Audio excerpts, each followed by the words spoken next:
Advance Happy Father's Day sa dalawa naming papa. Naisipan nga namin i-treat sila dito sa Parni Restaurant dahil hindi pa sila nakakakain dito at alam naman naming masarap dito.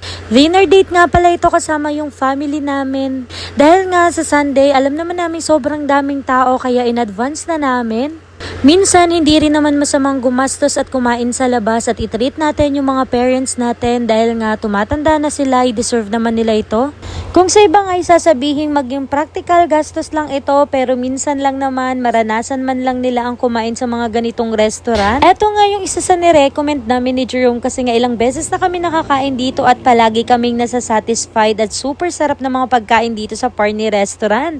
Sa mga praise naman niya ay worth it naman talaga sa lasa at sarap ng mga pagkain nila. Kaya kung naghahanap kayo ng perfect na makapag-celebrate na restaurant is itry nyo na dito sa Parni Restaurant. Eto nga pala yung mga menu nila, pwede nyo namang i-post or pwede nyo i-check yung Facebook page nila. Pagkadating nga ng mga order namin ay talaga namang nakakagutom talaga. Tingnan nyo naman habang nagvo-voice over ako ay nagkikrave ako. Meron na rin nga pala sila nitong plate na may Happy Father's Day kaya naman nakapag-picture din ang aming dalawang papa. Isa nga pala sa the best dito sa kanila is yung halo-halo nila na talaga namang sobrang sarap. 10 out of 10 talaga. Hindi naman halatang nasarapan kami. Ubus na ubus talaga yung mga laman nitong aming pinag-order.